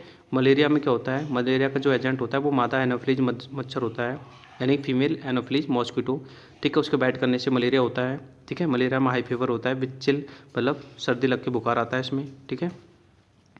और इसके प्रिवेंशन के उपचार क्या हैं, तो अवॉइडिंग वाटर टू कलेक्ट, यानी पानी को कभी एक जगह कलेक्ट होने ना दें। ऐसा क्यों, क्योंकि पानी की जगह कलेक्ट होगा तो उसमें मॉस्किटो ब्रीडिंग करेंगे, ठीक है। इसलिए हमेशा पानी अगर एक जगह कलेक्ट है तो उसको स्प्रे करना चाहिए जिससे कि इंसेक्ट्स मर जाएं, इंसेक्टिसाइड स्प्रे करना चाहिए, ठीक है। नेक्स्ट है अमोबिया, ठीक है। डायसेंट्री ये फूड और वाटर से होती है, इसमें जो है स्टूल में ब्लड आता है, ठीक है। और इसका पर्सनल हाइजीन इसका उपचार है। आगे हम पढ़ रहे हैं फंगल डिजीज़ जो कि फंगस से होती है, जैसे एथलीट फुट है, ये फंगस डिजीज़ है, एयर से ट्रांसफ़र होती है। इसमें क्या होता है, इसमें जो टोज होती है उसके बिटवीन फंगल ग्रोथ हो जाती है, यानी कि हमारे जो टोज होते हैं पैर में उसके बिटवीन फंगल ग्रोथ हो जाती है, ठीक है। और इसके लिए उपचार क्या है, keep fit dry and clean मतलब साफ रखें और ड्राई रखें, ठीक है। और नेक्स्ट जो फंगल डिजीज़ है वो है रिंगवर्म डिजीज़, ये भी एयर से ट्रांसमिट होती है। और इसमें क्या होता है, जो हमारी स्किन है उस पर सर्कुलर रिंग्स बन जाती है, ठीक है। इसका एक इलाज है मेडिटेशन, ठीक है। तो ये कुछ बीमारी थी और इनके कुछ इलाज थे, ठीक है। अब हम आगे देखते हैं नेक्स्ट पेज। आगे हम पढ़ रहे हैं spread of disease bye insects, यानी कि इंसेक्ट्स के द्वारा भी डिजीज को स्प्रेड किया जाता है मतलब फैलाया जाता है। तो यानी कि इंसेक्ट्स जो होते हैं वो कैरियर होते हैं, कैरियर मीन्स एजेंट होते हैं, ठीक है। और इसमें दो इंसेक्ट्स होते हैं, या तो मॉस्किटो या फिर हाउस फ्लाई, ठीक है। जो हमारे घर की जो मक्खियाँ होती है वो भी इसमें भागीदारी होती है, और मॉस्किटो तो है ही है, ठीक है। आजकल आप देख रहे हो कि ज़्यादा से ज़्यादा बीमारी मॉस्किटो की काटने से होती है। आगे देखो, mosquito can act as a vector for many disease, यानी मॉस्किटो जो है काफ़ी सारी डिजीज़ का एक तरह से एजेंट है, वेक्टर है, ठीक है। और उसमें हम देखते हैं तो एक मलेरिया है जो कि मच्छर के काटने से होता है। कौन सा मच्छर? ठीक है, फीमेल एनाफिलीज मच्छर के काटने से होता है, ठीक है। ठीक है, तो जो भी बीमारियां मच्छर के काटने से होती है वो प्रोटोजुआ कैटेगरी में आती है, ठीक है। प्लाज्मोडियम इसका प्रोटोजुआ होता है। When a female anopheles mosquito suck blood of the infected person, यानी कि जो फीमेल एनाफिलीज मॉस्किटो है वो इन्फेक्टेड पर्सन का ब्लड सुक करता है, पीता है। Then plasmodium is carried into the body, तो उसकी बॉडी में प्लाज्मोडियम जो है प्रोटोजुआ वो चला जाता है, मतलब ट्रांसफ़र हो जाता है। और ban this mosquito bytes another person, यानी कि किसी भी हेल्थी पर्सन को ये मॉस्किटो बाइट करेगा तो उसे बीमारियां हो जाएगी, मतलब उसे मलेरिया हो जाएगा। The protozoa enters in her body, यानी कि उसकी बॉडी में भी प्रोटोजुआ एंटर कर जाएगा और उसे भी बीमार कर देगा, उसे भी मलेरिया कर देगा, ठीक है। तो मलेरिया का जो ये मादा एनाफिलीज मच्छर होता है वो स्टैग्नेंट वाटर में ही ब्रीड करता है, ठीक है। इसलिए दे ले एग्स, मतलब ये उसमें अंडे देता है स्टैग्नेंट वाटर में। इसलिए हमें कभी भी पानी को इकट्ठा ना होने देना चाहिए। जैसे कूलर्स में पानी इकट्ठा रहता है तो उसको भी हमें रिमूव करना चाहिए, ठीक है। तो देखो, water coolers are prevent to be breeding of the, मतलब मॉस्किटो, यानी वाटर कूलर जो होते हैं, मतलब जहाँ पर भी पानी स्टैग्नेंट होगा, स्टैग्नेंट मतलब रुका हुआ पानी होगा, भरा हुआ पानी होगा, वहाँ ये मॉस्किटो की साइट होती है एक तरह से, मतलब वहाँ पर मॉस्किटो ब्रीडिंग करते हैं। Female Aedes mosquito is vector of the dengue, ठीक है। और डेंगू का जो वेक्टर होता है डेंगू, ठीक है, डेंगू जो होता है फीमेल एडिस मॉस्किटो से होता है, ठीक है। आगे देखो, हाउस फ्लाई के बारे में बात कर लेते हैं। हाउस फ्लाई भी एक तरह से कैरियर होती है, ठीक है, डिजीज़ को ट्रांसफ़र करने के लिए। ये भी हमारे डिजीज़ को one place to another place transfer करती है। When they set on the food, जब ये हमारे खाने पर बैठती है, micro organism get stuck to the food, यानी कि माइक्रो ऑर्गेनिज्म जो होते हैं हमारे फूड में स्टक हो जाते हैं, मतलब चिपक जाते हैं, और जब हम खाना खाते हैं तो वो हमारी बॉडी में इंटर हो जाते हैं माइक्रो ऑर्गेनिज्म, ठीक है। So your parent always advise, इसलिए आपके जो माता पिता है वो आपको सलाह देते हैं कि भाई कभी भी अनकवर्ड मतलब फूड को ईट नहीं करना चाहिए, और क्योंकि उसमें डिजीज कॉजिंग माइक्रोब्स जो होते हैं, ठीक है। तो आप यहाँ पे देख सकते हो मादा एनाफिलीज मॉस्किटो है ये, ठीक है। मादा एनाफिलीज जो कि मलेरिया होता है। ये स्टैग्नेंट वाटर है, मतलब भरा हुआ पानी, कभी भी स्टैग्नेंट वाटर को रखना नहीं चाहिए, मतलब उसको। आगे देखो, fill in the blanks, time to question answer. Chicken pox and measles are examples of, ठीक है। चिकन पॉक्स और मीसल्स जो होते हैं वो आपके कौन से एग्जांपल्स हैं? तो ये आपके वायरल डिजीज है। कौन से? Viral. Malaria is caused by the bite of मादा एनाफिलीज, यानी कि फीमेल एनाफिलीज आएगा यहाँ पे, ठीक है। Athlete foot is a fungus disease, इसमें फंगस आएगा। Anthrax disease is cattle is caused by, ठीक है, मतलब कैटल्स में जो एंथ्रेक्स डिजीज होती है वो किससे होती है? तो वो आपके बैक्टीरियल डिजीज है, यानी बैक्टीरियम से होती है, ठीक है। नेक्स्ट है communicable disease are caused in humans, ठीक है, बाय, ठीक है, कम्युनिकेट इसमें हो सकता है, डायरेक्ट कॉन्टैक्ट से हो सकता है। Rust of wheat is plant disease caused, ठीक है, rust of wheat is plant disease, ठीक है। तो ये कौन सी डिजीज है? बैक्टीरियल डिजीज है। Jaundice is a disease transmitted by, ठीक है, जॉन्डिस जो डिजीज है वो किसके द्वारा ट्रांसमिटेड होती है, ठीक है। तो ये वाटर के द्वारा ट्रांसमिट होती है जॉन्डिस वाली बीमारी, हेपेटाइटिस बी भी बोलते हैं इसको नाम से। आगे हम पढ़ रहे हैं फूड प्रिजर्वेशन। फूड प्रिजर्वेशन का मतलब है फूड को हम कैसे प्रिजर्व कर सकते हैं, यानी कि स्पॉइल होने से कैसे बचा सकते हैं। तो देखो, food get spoiled when the attacked by the micro organism, यानी जब फूड पर माइक्रो ऑर्गेनिज्म का अटैक होता है तो वो स्पॉइल हो जाते हैं, ख़राब हो जाते हैं। Spoil food gives off smell, यानी कि स्पॉइल जो फूड है वो फाउल स्मेल देता है, यानी कि बहुत बदबू देता है, एंड उसका टेस्ट भी बेकार हो जाता है, ठीक है, बैड, बुरा हो जाता है। समटाइम्स इट्स कलर में भी इवन चेंज, और उसका कलर भी कभी कभी चेंज हो जाता है। Eating spoiled food can be cause food poisoning, यानी कि स्पॉइल्ड फूड खाने से हमें फूड पॉइजनिंग हो जाती है। And food poisoning can cause vomiting, food poisoning से हमें वॉमिटिंग, डायरिया और ठीक है एब्डोमिनल पेन यानी कि हमें पेट में दर्द होता है। नेक्स्ट है micro organism requires air water and warm to growth, यानी कि माइक्रो ऑर्गेनिज्म जो होता है उन्हें रिक्वायर होती है एयर वाटर या ठीक है ग्रो होने के लिए। Food can be prevention from getting spoiled by preventing the growth of micro organism, मतलब इसलिए हमें जो फूड है उसको हम बचा सकते हैं स्पॉइल्ड होने से। आगे देखो फैक्ट फाइल में एक चीज़ बताई गई है कि common microbes which caused food poisoning are, कौन कौन से हैं जो कि फूड पॉइजनिंग में मतलब फूड को पॉइजनस करते हैं, फूड को ख़राब करते हैं। वो है आपका साल्मोनेला, ध्यान रखना ये क्वेश्चन में आएगा साल्मोनेला, ठीक है। एक है क्लस्ट्रोडियम, सेकंड है बोटुलिनियम और एक है एस्परगिलस, ठीक है। ये चार जो माइक्रो ऑर्गेनिज्म होते हैं जो कि फूड को पॉइजन में कन्वर्ट करते हैं, फूड पॉइजनिंग करते हैं। नेक्स्ट है the process by which is spoilage of food is prevent, मतलब फूड को ख़राब होने से जो बचाने का जो प्रोसेस होता है उसको हम प्रिजर्वेशन कहते हैं, ठीक है। प्रिजर्वेशन के काफ़ी सारे मेथड्स होते हैं, उनमें कुछ मेथड्स हैं जो को हम यहाँ पर डिस्कस करेंगे। पहला है ड्राइंग, यानी कि ड्राइंग का मतलब है डिहाइड्रेशन, ठीक है।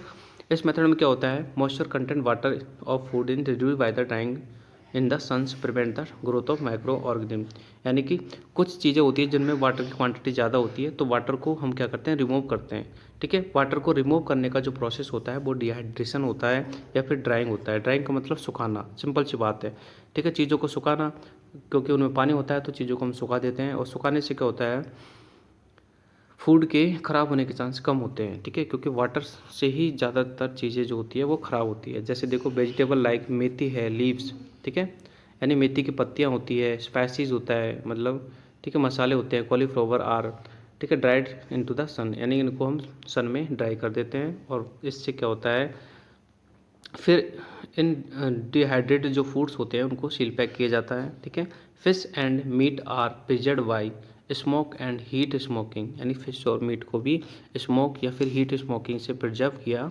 जाता है, ठीक है। पहला तो ये हो गया कि भाई चीज़ों को सुखा दो ताकि वो ख़राब ना हो।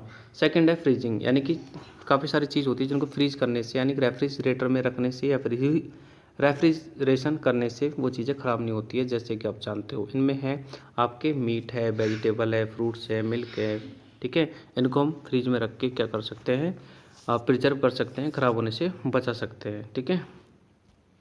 ये देखो यहाँ पर प्रिजर्व्ड पीज है जिनको कि हम बाद में ऐसे पैक करके यूज कर सकते हैं। आगे देखो एक फैक्ट फाइल और देख लो आप, food additives are chemical that's food additives are chemical, food additives जो होते हैं वो केमिकल्स होते हैं that are added in some foods, यानी जो कि फूड्स में ऐड किए जाते हैं, ठीक है, ड्यूरिंग देयर मैन्युफैक्चर, जब इनको मैन्युफैक्चर किया जाता है यानी बनाया जाता है तब, ठीक है। और preservatives are food additives that keeps food fresh, ठीक है।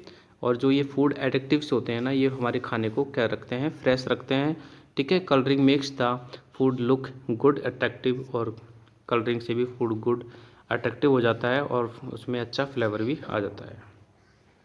चलो आगे जो हम फूड को प्रिजर्व करने का जो मेथड पढ़ रहे हैं वो है हमारा ठीक है फास्टोरेशन, ठीक है। फास्टोरेशन क्या है ये बहुत अच्छा मेथड है, इसको ध्यान से पढ़ो। देखो this method is generally use to preserve milk, यानी कि इस मेथड का यूज जो है जनरली मिल्क को प्रिजर्व करने के लिए किया जाता है, ठीक है। आपका जो दूध आता है, ठीक है, आप जो मार्केट से लेके आते हो, ठीक है, पॉलीथीन में या फिर ठीक है बैग्स में, तो वो ऑलरेडी ठीक है पॉस्चराइजेशन वाला मिल्क होता है, ठीक है। इसका मतलब क्या है देखो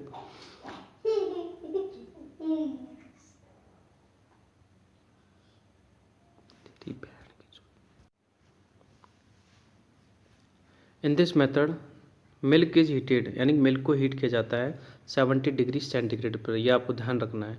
मिल्क को 70 डिग्री सेंटीग्रेड पर हीट किया जाता है 5 से लेकर 10 सेकंड के लिए, ठीक है। और उसको क्विकली ठंडा किया जाता है, यानी कि भाई छोड़ देना, तुरंत ही ठंडा किया जाता है। हीट किया तुरंत ही ठंडा कर देते हैं उसको, ठीक है। सडन आगे देखो सडन चेंज इन टेम्परेचर, यानी कि इसका जो टेम्परेचर होता है एकदम चेंज होता है, इससे माइक्रो ऑर्गेनिज्म जो होते हैं वो इसमें ख़त्म हो जाते हैं एंड ये जो होता है ठीक है और प्रिवेंट देयर ग्रोथ, ठीक है, और उनकी ग्रोथ भी ख़त्म हो जाती है। हनी बियर ठीक है। Honey, beer, wine, juice are also preserved using this method, यानी कि ये सारी चीज़ें भी इस मेथड से प्रिजर्व की जाती है, ठीक है। फास्टरेट मिल्क इज स्टोर्ड इन, ठीक है, स्टेरिलाइज्ड प्रोडक्ट ऑफ बोटल्स, यानी बोटल्स में इसको स्टोर कर सकते हैं हम, ठीक है। तो आप ध्यान रखना कि पास्चुरेशन जो मेथड होता है वो आपके मिल्क को प्रिजर्व करने के लिए ही बनाया गया था स्टार्टिंग में, लेकिन आजकल हम इससे और भी चीज़ें जैसे हनी बियर है इनको भी प्रिजर्व करते हैं। आगे देखो, ये देखो यहाँ पर डायग्राम में प्रिजर्व कर रखे हैं पिकल्स और जैम्स को, ठीक है। तो ये जो होते हैं आपके, आगे देखो नेक्स्ट जो प्रिजर्व का मेथड है वो है सॉल्टिंग एंड एडेड शुगर, यानी सॉल्ट या शुगर को ऐड करके भी हम चीज़ों को प्रिजर्व कर सकते हैं, ठीक है। ये हमारे नेचुरल प्रिजर्वेटिव्स होते हैं। The cell of microbes lose water on the एडिक्टिव ऑफ सॉल्ट्स, ठीक है। माइक्रोब्स के जो सेल्स होती है उनसे वाटर लूज होता है जब हम उसमें सॉल्ट को ऐड करते हैं, ठीक है, और शुगर को ऐड करते हैं। There by inhibiting their growth, यानी कि इनकी ग्रोथ को वो अफेक्ट करता है। पिकल्स है, मीट है, फिश है, ठीक है, इनको प्रिजर्व किया जाता है सॉल्टिंग से। सॉल्टिंग मतलब होता है सॉल्ट को ऐड करने से, ठीक है। जैम्स, सॉक्स and jellies are preserve by adding sugar, और जैम्स, ठीक है, सॉस और जेलीज, जैम्स, सॉस और जेलीज, इनको हम शुगर से प्रिजर्व कर सकते हैं, ठीक है। तो कहने का मतलब सॉल्ट, आपका जो नमक है वो, और शुगर, ये दोनों ही अच्छे ठीक है, प्रिजर्वेटिव होते हैं, यानी कि इनसे भी हम चीज़ों को प्रिजर्व कर सकते हैं। अब ये ध्यान रखना है आपको कि सॉल्ट से कौन कौन सी चीज़ें प्रिजर्व होती हैं, पिकल्स वगैरह होती है, और शुगर से आपके जैम्स है, सॉस है और जेलीज, ये प्रिजर्व होती है। नेक्स्ट है बाई यूज ऑफ केमिकल, यानी केमिकल का यूज करके भी हम चीज़ों को प्रिजर्व कर सकते हैं, ठीक है। केमिकल लाइक सिट्रिक एसिड है, सोडियम बेंजोइट है, ठीक है, और पोटेशियम, ठीक है, मेटाबाई सल्फेट है, इन चीज़ों का यूज करके भी हम, इन केमिकल्स का यूज करके हम इनको जैम्स है, सिक्वेस है और केचप है, इनको क्या कर सकते हैं, प्रिजर्व कर सकते हैं। नेक्स्ट कैनिन है, ठीक है। कैनिन में क्या होता है, फूड को सील्ड किया जाता है कैंस में, ठीक है। कैनिन में जो होता है फूड को कैंस में सील किया जाता है एंड उसको हीट किया जाता है हाई टेम्परेचर पे, अबाउट 120 डिग्री सेल्सियस पे। इससे क्या होते हैं, माइक्रो ऑर्गेनिज्म होते हैं वो ख़त्म हो जाते हैं, ठीक है। फैक्ट फाइल में आप ये देख सकते हो कि जो आपका फास्चुरेशन जो प्रोसेस है, ठीक है, उसको लुई पास्चर ने डिस्कवर किया था, ठीक है, सबसे पहले, और उन्होंने उसको मिल्क में यूज किया था, यानी कि मिल्क को 70 डिग्री सेंटीग्रेड पर, ठीक है, 2 या 5 सेकंड के लिए गर्म करते हैं और इसको मतलब तुरंत ही क्या करते हैं, ठंडा करते हैं, ठीक है। लुई पास्चर के नाम पर ही इस मेथड का नाम जो है पास्चुरेशन मेथड रखा गया था। नेक्स्ट है आपका बाय वैक्यूम, यानी कि वैक्यूम पैकिंग करके भी हम एक तरह से जो फूड है उनको प्रिजर्व कर सकते हैं, ठीक है। वैक्यूम पैकिंग कैसे होती है, ठीक है। Snacks containing oil are marketed in sealed air tight packaging, यानी कि जो स्नैक्स वगैरह होते हैं जिनको आप ईट करते हो वो एयर टाइट पैकेजिंग में एक तरह से पैक किए जाते हैं। The air is removed by, ठीक है, evacuation and the packet is filled with nitrogen, मतलब जो एयर होता है उसको, ठीक है, एविक्वेशन एक प्रोसेस होता है जिससे कि रिमूव कर लिया जाता है और उसके अंदर नाइट्रोजन को फिल कर दिया जाता है, ठीक है। और नाइट्रोजन एज ए प्रिजर्वेटिव मतलब वर्क करता है और आपके जो स्नैक्स होते हैं वो आपके हेल्दी रहते हैं उसमें, ठीक है। तो ये आपका वैक्यूम पैकिंग हो गई। तो अब हम पढ़ते हैं एडवांटेज ऑफ फूड प्रिजर्वेशन, यानी कि जो फूड को प्रिजर्व करते हैं उसके क्या क्या एडवांटेज होते हैं। तो पहले देखो, it reduce the wastage of food, यानी इससे जो हमारा फूड है वो वेस्ट नहीं होता है, वो काफ़ी टाइम तक एक तरह से स्पॉइलेज नहीं होता है। और नेक्स्ट है it help to retain the nutritive values, यानी कि ये हमेशा न्यूट्रिटिव वैल्यू है उसको रिटेन रखते हैं, रिटेन का मतलब बनाए रखते हैं, ठीक है। फूड में जो न्यूट्रिटिव वैल्यू होती है वो ख़त्म नहीं होती है। नेक्स्ट है it ensure the ability of food during off season, यानी कि ऑफ सीजन में भी हम फूड को प्रिजर्व करके और उसकी अवेलेबिलिटी को बनाए रख सकते हैं, ठीक है। नेक्स्ट है it increase the shelf life to be preservable food items, यानी कि इससे हम जो होता है मतलब फूड आइटम्स को एक तरह से प्रिजर्व कर सकते हैं। नेक्स्ट है nitrogen cycle.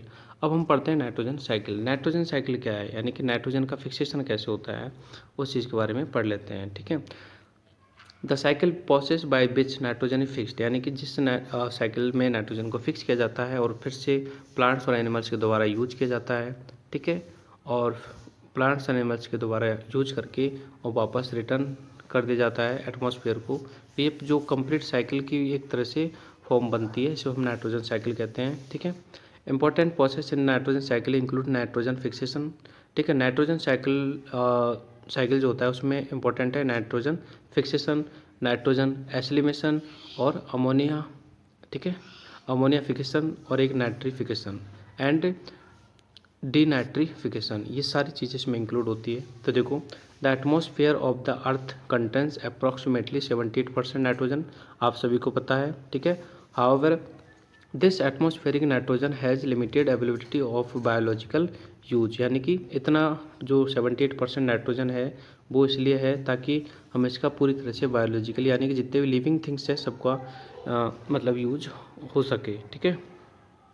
This atmospheric ferric जो नाइट्रोजन होती है must be process to fixed, यानी इसको फिक्स करना पड़ता है क्योंकि इसको डायरेक्टली हम टेक नहीं कर सकते हैं, इसको इनडायरेक्टली टेक करना पड़ता है और फिर हमें, ठीक है। So the conversion of atmospheric nitrogen into A form, यानी कि एटमॉस्फेरिक जो नाइट्रोजन होता है, नाइट्रोजन जो गैस होती है उसको हम कन्वर्ट करते हैं, ठीक है, नाइट्रेट्स में और फिर हम उसको यूज करते हैं, इसी को नाइट्रोजन फिक्सिंग कहते हैं, ठीक है। तो देखो यहाँ पर एक डायग्राम है, इसको मैं थोड़ा आपको समझा देता हूँ, ठीक है। इसमें देखो ये आपका एटमॉस्फेरिक नाइट्रोजन है, ठीक है। एटमॉस्फेरिक नाइट्रोजन को सबसे पहले जो ब्लू ग्रीन एल्गी है, ठीक है, ये फिक्स करती है, ठीक है, और ये उसको फिक्स करती है और इसके साथ में राइजोबियम बैक्टीरिया होता है वो भी फिक्स करता है। Bacteria fix automatic nitrogen into the nitrogenous सब कंपाउंड, यानी कि नाइट्रोजनस कंपाउंड यानी कि नाइट्रेट के फॉर्म में वो सॉइल में मतलब नाइट्रोजन को फिक्स कर देते हैं, ठीक है। और सॉइल से देखो compound of the nitrogen on the soil, यानी कि सॉइल में नाइट्रोजन कंपाउंड पहुंच जाते हैं, ठीक है। इस नाइट्रोजन जो कंपाउंड है, ठीक है, अब एक मिनट रुकना, मैं बताता हूँ आपको। ये देखो ये इधर जा रहा है, मतलब प्लांट्स इसको टेक करते हैं, ठीक है, सॉइल से प्लांट्स जो है फोटोसिंथेसिस प्रोसेस करते हैं तब इसको टेक करते हैं, फिर प्लांट्स को एनिमल्स ईट करते हैं तो ये एनिमल्स में पहुंच जाती है नाइट्रोजन, ठीक है। और नीचे देखो ये नीचे जा रहा है, इसका मतलब जब एनिमल्स और प्लांट्स डेड हो जाते हैं यानी कि मर जाते हैं, ख़त्म हो जाते हैं, तो वो फिर से वो नाइट्रोजन है वो मिट्टी में मिल जाती है, ठीक है। और इधर देखो मिट्टी में मिल जाती है तो फिर से वो एक तरह से एयर में पहुंच जाती है। तो ये जो प्रोसेस होता है कम्प्लीटली जो साइकिल होता है ये चलता रहता है, इसे नाइट्रोजन साइकिल कहते हैं। आगे देखो the symbiotic bacteria biological nitrogen fixation. तो देखो लेगुमिनस जो प्लांट्स होते हैं, ठीक है, जैसे मैंने बताया था लेगुमिनस प्लांट्स क्या होते हैं, जो दाल वाली फसल होती है, पल्सेस वाली जो फसल होती है, पल्सेस वाली जो क्रॉप्स होती है वो लेगुमिनस होती है, चाहे वो पीज हो, ग्रैम हो, बीन्स हो, ठीक है। इन सब में जो है मतलब राइजोबियम नाम का बैक्टीरिया होता है इनकी रूट्स में, इनके जो रूट्स के नोड्यूल्स होते हैं उनमें राइजोबियम जो बैक्टीरिया होता है। तो जो ये राइजोबियम बैक्टीरिया होता है ये एटमॉस्फेरिक नाइट्रोजन को टेक करता है और उसको नाइट्रेट्स में तोड़ता है, नाइट्रेट्स में कन्वर्ट करके और मिट्टी में मिक्स करता है, ठीक है। और इस मिट्टी में मिक्स जो नाइट्रेट्स होती है उसको जो प्लांट्स हैं वो फोटोसिंथेसिस प्रोसेस के दौरान उसको टेक कर लेते हैं, ठीक है। आगे देखो ड्यूरिंग लाइटनिंग का मतलब है एटमॉस्फेरिक नाइट्रोजन फिक्सेशन। देखो व्हेन लाइटनिंग ऑकर्स, मतलब जब लाइटनिंग होती है the nitrogen and oxygen in the air react to form oxide, यानी कि ये ऑक्साइड की फॉर्म में रिएक्ट करती है। These compound fall down the earth, ये कंपाउंड जो होते हैं हमारे अर्थ पर फॉल डाउन होते हैं विथ रेन वाटर, बारिश के साथ, और बारिश के साथ जो ये फॉल होते हैं वो नाइट्रिक एसिड के रूप में होते हैं।